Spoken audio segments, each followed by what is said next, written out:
अक्षय तृतीया हा आपल्या हिंदू धर्मातील अत्यंत महत्त्वाचा शुभ सण आहे। हा दिवस 3.5 मुहूर्तापैकी एक असल्याने याला शुभ दिन मानतात। या दिवशी काही वस्तू खरेदी करणे अत्यंत भरभराटीचे लक्षण मानले जाते। देवी लक्ष्मी आणि विष्णूजीच्या पूजा केल्यानंतर त्यांची कृपा या दिवशी आपल्याला मिळते आणि घरात सुख शांती येते, समृद्धी मिळते। अक्षय तृतीयेच्या दिवशी आपल्याला आपल्या घरामध्ये काही प्रभावी असे उपाय करायचे असतात। हे उपाय केल्यामुळे आपल्या घरातील दुःख, दारिद्र्य, दोष, अडचणी संपून जातात आणि आपल्या घराची खूप मोठ्या प्रमाणामध्ये प्रगती होत असते। तर अक्षय तृतीयेच्या दिवशी म्हणजेच 30 एप्रिल वार बुधवार या दिवशी आपल्याला एक नारळाचा अत्यंत प्रभावी असा हा उपाय जो आहे तर तो करायचा आहे। हा उपाय कसा करायचा, कोणत्या वेळेत करायचा याची संपूर्ण माहिती आज या व्हिडिओमध्ये मी तुमच्याबरोबर शेअर करणार आहे।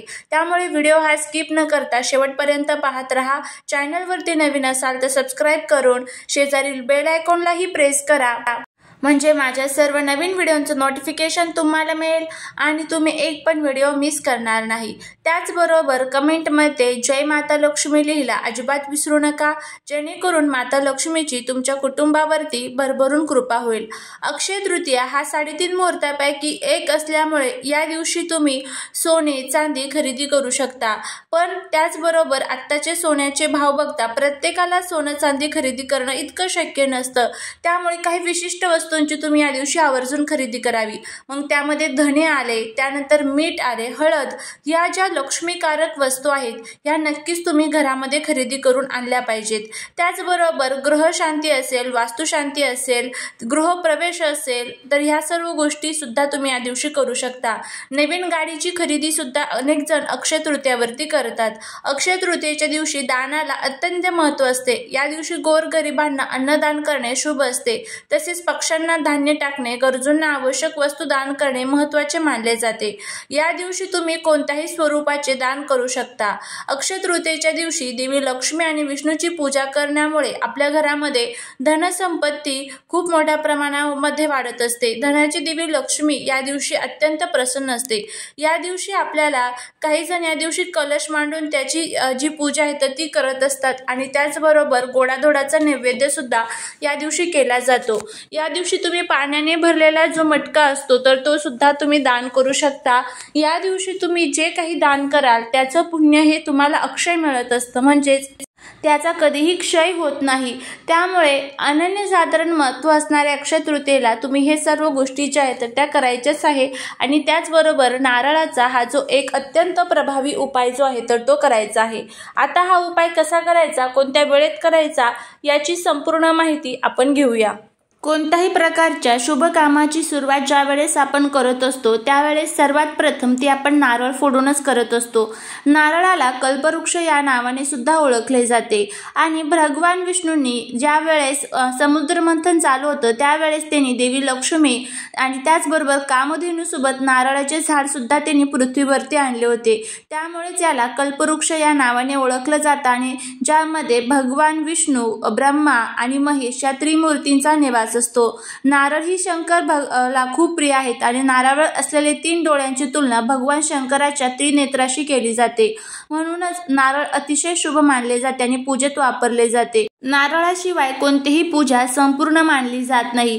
त्याचबरोबर आपल्या धार्मिक हिंदू संस्कृतीत नारळाला कल्पवृक्ष म्हणतात आणि त्याचे अनेक उपाय आहेत। आता हाच एक जो प्रभावी उपाय आहे तो जर आपण केला तर नक्कीच देवी लक्ष्मी आपल्यावरती प्रसन्न होणार आहे। यासाठी तुम्हाला अक्षय तृतीयेला सकाळी लवकर उठायचं आहे, स्वच्छ आंघोळ करायची आहे, आपली रोजची जी काही देवपूजा असते तर ती करून घ्यायची आहे आणि दिवसभरामध्ये तुम्हाला जमेल त्या वेळेमध्ये तुम्हाला हा जो उपाय आहे तर तो करायचा आहे। हा उपाय कशासाठी करायचा आहे तर बघा, तुम्ही खूप कष्ट करताय, मेहनत करताय, पण तरीही तुमच्या कष्टाला, मेहनतीला नशिबाची साथ मिळत नसेल, घरामध्ये सतत पैशांची अडचण येत असेल, घरामध्ये दुःख, दारिद्र्य, संकट येत असेल, घरामध्ये इडापिडा असेल, कोणत्याच कामामध्ये यश मिळत नसेल, त्याचबरोबर घरामध्ये आलेला पैसा हा घरामध्ये टिकत नसेल आणि त्याचबरोबर जे आपल्या घरातील पती पत्नी असतात त्यामध्ये सतत वादविवाद होत असेल, नसेल, एकोपा नसेल, घरामध्ये आपण एखादा व्यापार व्यवसाय करतोय त्यामध्ये आपल्याला यश मिळत नसेल, तुमच्या मनातील ज्या काही इच्छा असतील मग त्या शारीरिक मानसिक असतील त्या तुमच्या इच्छा पूर्ण होत नसेल, तुमच्या अशा अनेक समस्यांसाठी तुम्हाला हा जो अतिशय प्रभावी उपाय आहे तर तो करायचा आहे। अगदी साधा सोपा हा उपाय जर तुम्ही केला तर याचेच खूप चांगले फायदे हे तुम्हाला बघायला मिळतील। सर्वात प्रथम तुम्हाला हा जो उपाय आहे तर तो दिवसभरामध्ये तुम्ही ज्या वेळेमध्ये करणार आहात त्यावेळेस देवघरासमोर एक छान दिवा लावून घ्यायचा आहे। हा दिवा तुम्हाला तुपाचा जो असतो तर तो लावायचा आहे। त्याचबरोबर आपल्याला या दिवशी एकाक्षी नारळ जे असतं तर ते तुम्हाला या दिवशी विकत आणायचं आहे। एकाक्षी नारळ हे शक्यतो करून लवकर आपल्याला मिळत नाही। एकाक्षी नारळ हे जर तुम्हाला अगोदरच कुठे मिळालं तर ते तुम्ही घेऊ शकतात आणि त्याचबरोबर त्या एकाक्षी नारळाला खूप महत्त्व दिलं जातं। एकाक्षी नारळ म्हणजे बघा आपण ज्यावेळेस नारळ बघतो तर नारळाला 3 डोळे असतात, तर हे जे एकाक्षी नारळ आहे तर त्याला एकच डोळा असतो। अशा पद्धतीचं नारळ आपल्याला घ्यायचं आहे। त्यानंतर आपल्याला देवघरासमोर बसायचं आहे। त्यानंतर हे नारळ आपल्याला एका लाल कलरच्या कपड्यावरती ठेवायचं आहे।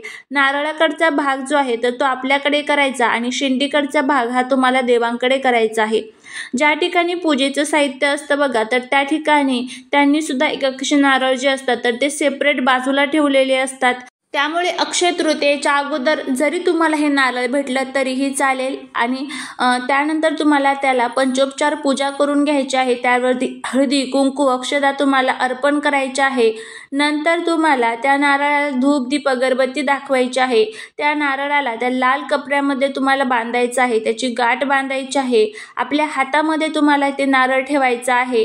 दोन्ही हातात धरल्यानंतर सर्वात प्रथम तुम्हाला भगवान विष्णू माता लक्ष्मीचं स्मरण करायचं आहे आणि एकदा तुम्हाला कनकधारा स्तोत्रमचं पठण करायचं आहे, एकदा तुम्हाला विष्णू सहस्त्रनामचं पठण करायचं आहे।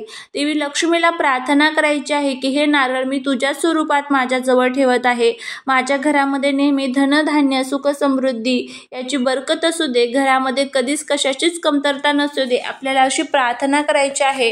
आणि त्यानंतर तुम्हाला हे नारळ तुमच्या घरामध्ये जिथे तुम्ही पैसे वगैरे ठेवतात किंवा तुमचे काही महत्त्वाचे कागदपत्र असतात तर तिथे ठेवायचं आहे किंवा मग तुम्ही ते तुमचा एखादा छोटासा व्यापार व्यवसाय आहे तर त्या व्यापार व्यवसायाच्या ठिकाणी ठेवू शकतात। त्याचबरोबर तुम्ही हे नारळ तुमच्या तिजोरीमध्ये ठेवू शकतात, गल्ल्याच्या ठिकाणी ठेवू शकतात आणि नोकरीमध्ये काही अडचण येत असेल तर तुमच्या नोकरीच्या ठिकाणी तुमचा एखादा टेबल वगैरे असेल तर तिथे सुद्धा तुम्ही ठेवू शकता। तुमच्या पर्समध्ये बॅगमध्ये तुम्ही ठेवू शकता। तर अशा पद्धतीने तुम्हाला हे नारळ जे आहे तर ते ठेवायचं आहे आणि त्यानंतर तुम्ही बघाल की आपल्याकडे माता लक्ष्मी ह्या स्थायी स्वरूपात निवास करते। घरामध्ये आलेला पैसा घरामध्ये टिकेल, घरातील भांडण कटकट वादविवाद जे आहेत तर त्या कमी होतील आणि नक्कीच त्याचा फायदा होईल। चाललेली सेवा ही महाराजांच्या चरणी रुजू करते। व्हिडिओ जर आवडला असेल तर लाईक शेअर आणि सबस्क्राईब करायला विसरू नका। भेटूया पुढच्या एका छानशा नवीन व्हिडिओत। श्री स्वामी समर्थ।